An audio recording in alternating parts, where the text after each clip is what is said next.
I'm Devin Skillion. We have been, I guess, confined to only our digital presence here for the past couple of weeks because of the Olympics. This is the last Sunday of NBC's Olympic coverage, so next week we'll be back with you on the broadcast side. But really happy that you found us here on our digital home. We've got so many things going on and so many things that I've wanted to talk about. And this morning I want to move into something that we haven't talked about for quite a while, but that remains at the core of so much of the conversation about the progress in Detroit. Just about any article right now, as glowing as it might be, about what's happening in downtown Detroit or what's happening in midtown Detroit includes the, but what about the neighborhoods? But what about the neighborhoods? But what about the neighborhoods? It has almost become our mantra. Well, let's talk about what's going on in Detroit's neighborhoods. Very happy to have with me Stephanie Young, who's the district manager for District 1, and Vince Keenan, who has been a frequent contributor to Flashpoint over the years, now the district manager for District 5. Thank you both very much for being here. I really appreciate it. Thanks, Devin. Stephanie, let me start with you, because as much as I hear that question, I can't imagine how often you hear that question. What about the neighborhoods? In a thumbnail fashion, what would you say to people is going on in Detroit's neighborhoods right now? Well, basically a lot, you know, in its simplest terms. So in District 1, that was the district where we celebrated the 10,000th demolition. Right. So that right there starts to tell you the story about how the landscape and neighborhoods are changing for the better. Neighborhoods are getting to feel safer now that these abandoned homes are gone. We're right here at the time where children are about to go back to school. And so the kids that live in that neighborhood are not going to have to pass as many vacant and scary looking buildings. When you talk about neighborhoods, there's quite a bit going on, starting with our demolition and then just working with community people. We have some of the most dynamic block clubs and community organizations and nonprofits that we work with on a daily basis that help us build up neighborhoods. We've featured on the news, on our newscast lately, a number of the groups you're talking about, and they really are. They're passionate, they're very dynamic, and yet the problem, the mountain is so tall, right? I mean, it's not quite enough in a lot of ways yet. Right. Well, you know, it's just like you eat your dinner a bite at a time, right? Well, you know, Devin, it's also how you eat a whale, one bite at a time. Everything it's the only way you can get there. You know, one leg at a time for your pants. All of those things means you got to start someplace. And so the key is, if you allow what's going on to become too humongous that you won't even take that first step, then we won't get anywhere. That's exactly right. Right. And it does get daunting that way. You can't focus on too much on how big the problem is, or you never get started. But Vince, when you hear that, what about the neighborhoods? Where's your sense of where it is now? So I think about, like, when you phrase it that way, I mean, I don't hear what about the neighborhoods as often as you might think, because it's more like occasionally people might ask what's happening downtown, but the work that we do as an agency it's your job. Exclusively neighborhood focused. That's true. Well, I'll start forwarding you my emails. Well, that yeah, I mean, like, ask about there's certainly that narrative, but no one in the neighborhoods is asking about the neighborhoods. They're asking about what can be done to improve quality of life. We're at a really kind of exciting time. I spent the last week working on two different requests for proposals that are about to go out for neighborhood planning projects on the east side, and then at the Herman Kiefer development. This is really exciting to be out in, you know, you're outside of downtown. You don't know exactly what you're going to get back when you throw out an RFP like that. But the idea that we're cataloging our assets, we're looking at what the different groups that you were talking about have been doing. You know, we don't have to take the first bite. In fact, we've got a lot of folks that have been out there that have been taking bites for some time, and so part of our job is to make sure that we capture that, and that we're adding to it and enhancing it, and we're giving it that little extra oomph that you can when you can start to spend real implementation dollars. Well, on I'm going to guess that, I mean, neither of you are. You're not in, I trust, not in denial about how big the problems are. We've still got too much crime, too much poverty, That's right. too many problems in the education system. I mean, the mountain does remain really tall, right? Absolutely, yeah. And okay, you know, case in point, Devin, what was it? Monday night, asleep at home, brick comes flying through my front window. Yeah. So district managers aren't exempt to things that are going on in the city of Detroit. In fact, were you targeted by that because you're a district manager? Well, I started to think that, but no. As I started asking questions, comes to find out that's one of the things that people are doing to see if somebody's there. They'll make a bunch of noise. So for listeners, so now you want to be aware. So we learn all these things. I didn't know. So you throw a brick through the window. You see, did any lights come on? Was there any movement? And so if not, then people will move in and break into your house. I just learned that. So now I'm sharing that message. As did I just now. Exactly, yes, exactly. Yeah, and so, but did it change anything about how I feel about the positive way that the city is moving forward? Absolutely not. What it did do is help me be real relevant to when people call and say, Stephanie, this happened. I say, it happened to me. But guess what? Yeah. So now my block club is stronger. So now we're all working together to have one another's back and looking out of the middle of the night and things like that. We're always stronger together. Yeah. I don't want to talk out of school. You recently had a little bit of a crime issue in your family as well. Well, we had the wheels taken off of our car in front of the house last week as well. There are things that happen in area, in cities where you have a lot of people. Crime is certainly a factor. And when you talk about what's the conversation in the neighborhood, which to me is more, that's the question. Sure, what's the conversation in the neighborhood? Well, answer that for me. Well, there's a lot of talk about crime. There's a lot of talk about violent crime.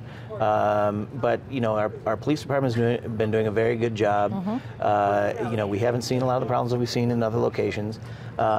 Schools schools have recently become an even more pressing issue. I think we've had a couple community conversations lately where what's happening with the schools has really begun to emerge as the most pressing problem.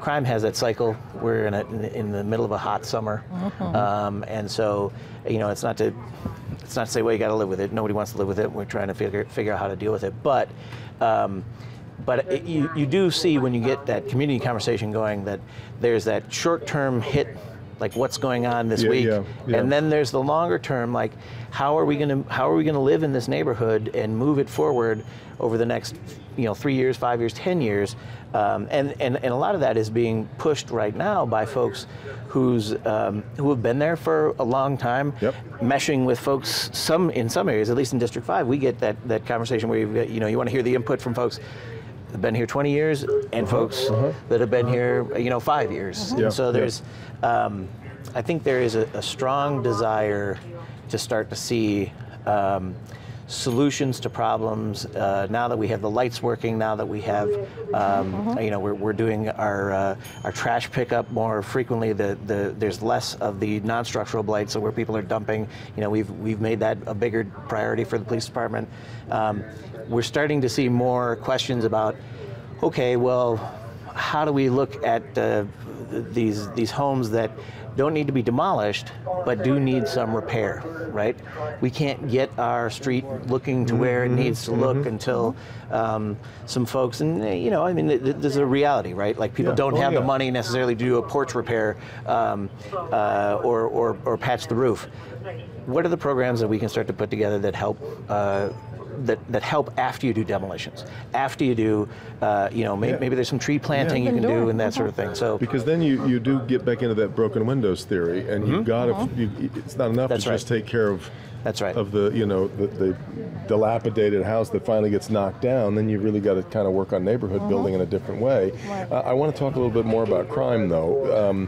The statistics tell us, Stephanie, that violent crime is down, and yet because some of these crimes have been so glaring, especially those involving innocent children, it's really hard, I think, for us to get our hands around looking at it the week to week and thinking, oh, but crime is still down. What does it feel like to you, and what's the conversation, to use Vince's phrase, when you're talking in the neighborhoods to people? Well, first I'm always upfront and honest with people, and so we can talk about statistics all day long. We got to deal with how do you feel. Yeah. Okay. So if you don't feel safe, then I don't. Perception is reality. Absolutely. So if you don't feel safe, I can talk about all the stats that you want. And so what it does for me is to say, hey, look, we really do have a dynamic neighborhood police officer organization. I don't know how much time you ever spend talking about that, but they are responsible responding to residents' concerns like never before. Not only do they respond, but they get to know people.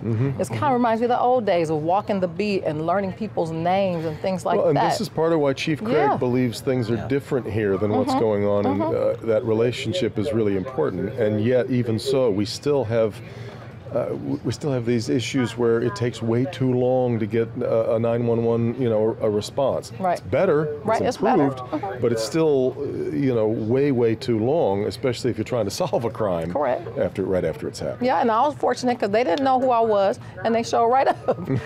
I didn't go saying, call me. You didn't pull the... No, don't say it. I didn't pull that. I won't even say that online. Don't say that. No, Yeah. I didn't pull that. I was just, Josephine citizen who experienced a situation in the middle of the night, and the police came, and they were fantastic. And I believe that once people get comfortable in knowing that their police are going to show up, that makes a difference, and it's starting to happen, Devin. Yeah, I mean, to that point, I mean, I think that again, we can speak to your personal experience, then you can speak to the experience that you get working with neighborhoods. We didn't pull any cards in our household. In fact, Jamie, your former producer of this fine program, actually did the call, and I asked her if she would do it, and just to, see how it came together, and the police were great in their response. We saw actual procedural changes. This is one of those situations where if you can't drive your car, right? The car wasn't stolen, but you couldn't drive the car because there were no wheels on it. The thing is that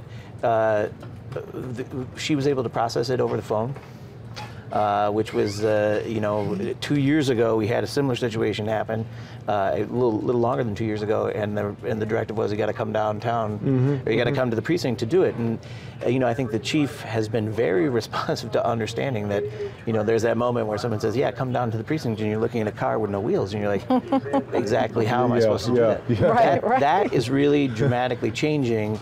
The police department understands that there's a necessity to streamline those procedures, and we experienced it. This dovetails nicely into one of the things I wanted to ask you both about, and that is about systems and making systems work better for people. The example that I point to a lot to people who haven't availed themselves of it yet, but the parking situation in Detroit is 10 times better if you just download the Detroit parking app. It's worlds of difference than from where we were. Right. And yet I still talk to a lot of people, though, Stephanie, people who want to look into opening a business, people who are trying to figure out a certain property. There's still, Detroit still, the reputation for the red tape is still very intact. That it is an enormous hassle to get a lot of things done. And that's still true at some degree, depending upon what department that you're still working with. But that's the neat thing about having district managers. And so we avail ourselves to the business owners. I have actually taken a business owner downtown and walked him place to place so that things got done the right way, so you don't get lost. Now, can we do it in every situation? Probably not. But that's a good thing to know that you have a point of contact with the DMs so that you can get things done. Now, on the flip side, we just had I don't think it's a secret, Vince, the Merrill retreat. And that was one of the things that we talked about there. And we were there with department heads, and they recognized that there needs to be some streamlining. And the district managers had an opportunity to give voice to that whole conversation about, we're working with our businesses. It is very helpful that you understood which hoops to jump through, but that it's still the hoops is the problem. Right. Well, so I think that Stephanie mentioned that the administration had an opportunity that senior staff went and kind of talked about a lot of these things, and I think one of the themes that came out of that, when you look at business, the challenges in opening a business in Detroit, Detroit needs to be the easiest place to start a new business. We're not there, but we recognize that that's the direction that we need to go to. The flip side of that is that I think sometimes we confuse the idea of being an easy place to open a business and the idea that there are no rules. we still have to make sure. Fair enough. Anarchy is elevator probably doesn't. correct. Yeah, an That's elevator correct. can't fall out of a building with your customers on it, right? And so there are departments whose job it is to make sure that that elevator is safe. And nobody thinks about whose job it is to make sure that elevator is safe. When you get into it, you just assume it will be. And that's part of the function of city government too. So there's, you know, we can't call all of it red tape. No. Some of it is the appropriate amount Due of diligence. Yeah, right. Yeah. And that's absolutely. what I mean. There's that fine line between, you know, when people want to complain about there's too much regulation in the world, then I think, well, we had this report that shows that a lot of Parmesan cheese being sold in America was actually sawdust. And like, maybe there's not enough regulation. I don't know. Right. But I also know, though, that I talk to a lot of people who, when they finally get to the point, and this has been a topic of conversation a lot as we've watched a lot of new restaurants open, they can never quite hit their target date because they just can't get the inspections, just never get done on time. The backlog of getting all this stuff, and clearly the runway has got to be a lot freer of that kind of bureaucratic debris for us to move to what Vince is talking about. It does, although I will say, I mean, I have a number of friends that have opened restaurants, and a number of folks in the district that have opened restaurants, and I you know, there have been times where we have tried to be proactive, and we have great relationships with building safety and engineering. I've introduced a new restaurant owner to a building inspector in a non-inspection capacity to say, hey, you know, this is a person that knows everything that we need to know about getting open and everything. And you know, if you have a question before the inspector comes and starts, you know, writing stuff up, you have access to this. Now, you know, in the process of opening a restaurant, there are a couple of circumstances where that number got lost, or that person didn't get followed up with, or those calls didn't come in, and then the call comes in after the challenge, after the, oh my God, what is this? That's part of the challenge of entrepreneurship, right? I mean, like, you prioritize things. It is, yes. And if everyone did everything that would make their lives easier, things would be different. But you know, for the most part, I think that if you look at the rate that new businesses are coming into the city,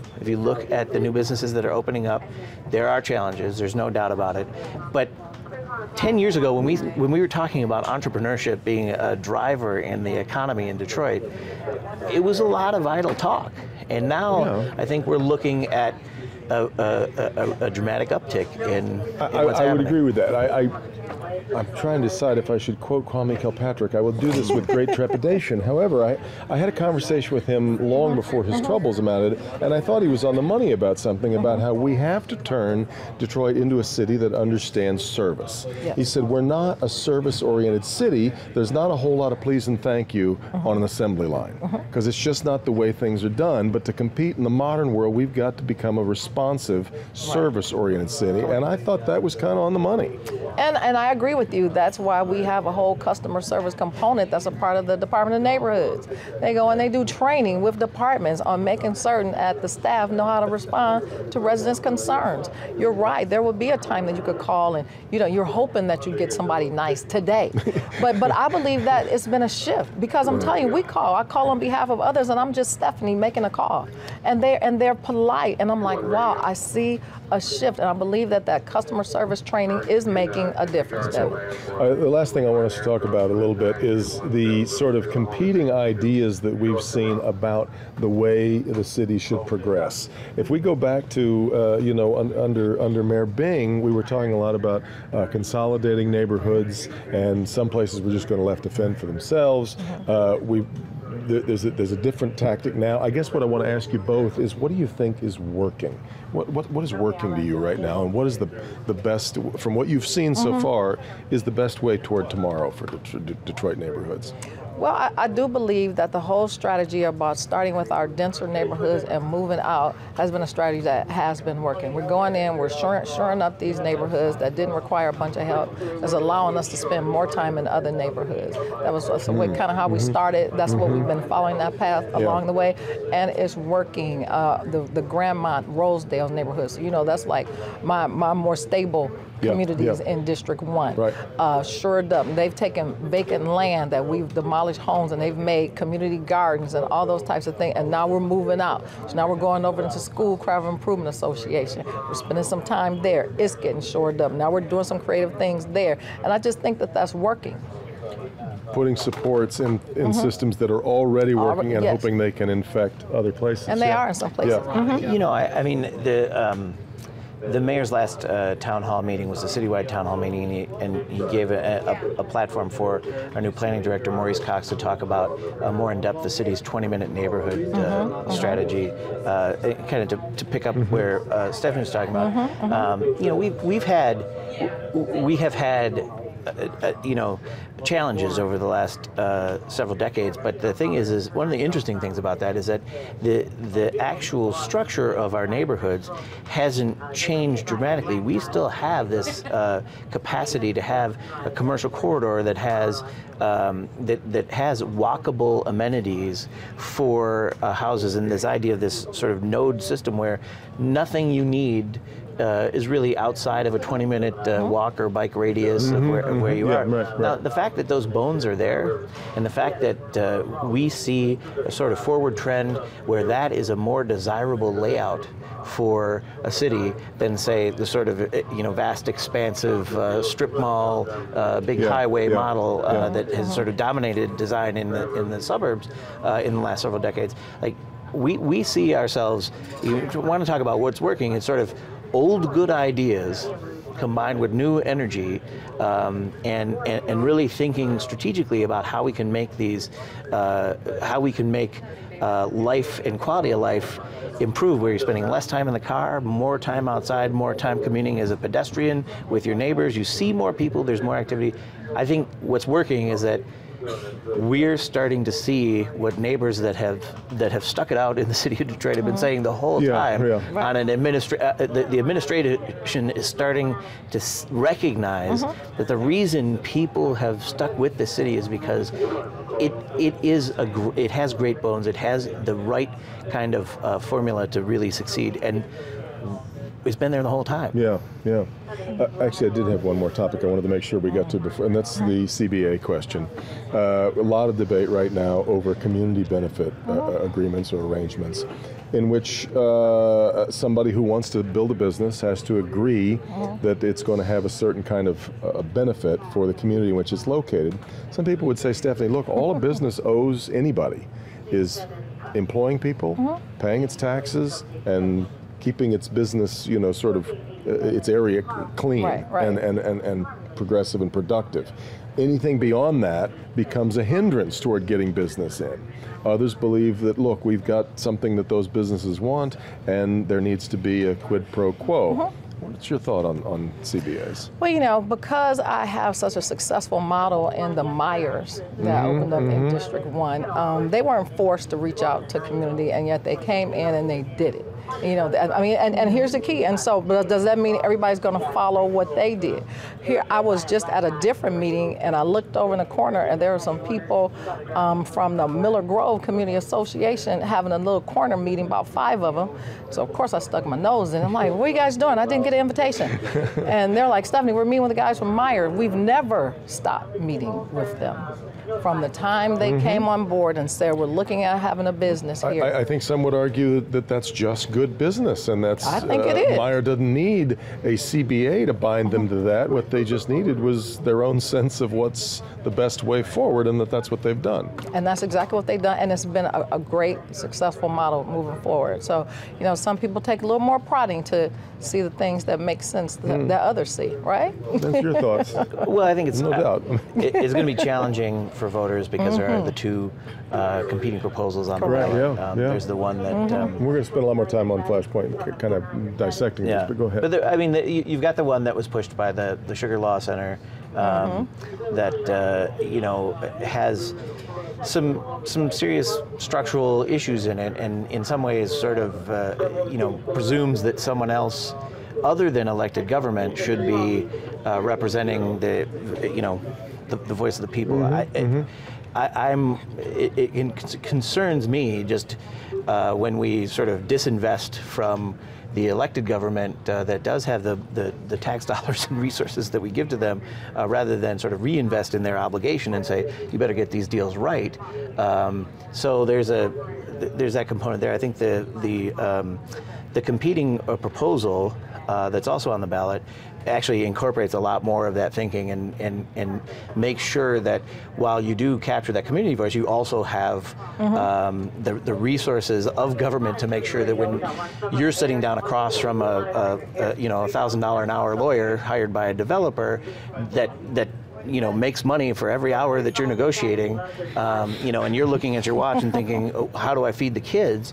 It's not that you don't get that imbalance where they can run you out. So I think it's a tricky business, but I am hopeful that we get into a sort of a deep debate and discussion over how to do this. I also think they kind of have each deal is going to be different, right? Absolutely. And so, like as Stephanie's describing, absolutely. you've got the Meyer deal. I had an opportunity to talk with we had a resident up in the Herman Kiefer area that said, so what do you think about the CBA thing? I mean, I don't exactly understand what the debate is. And I'm like, well, so this is an opportunity. We were doing a park cleanup.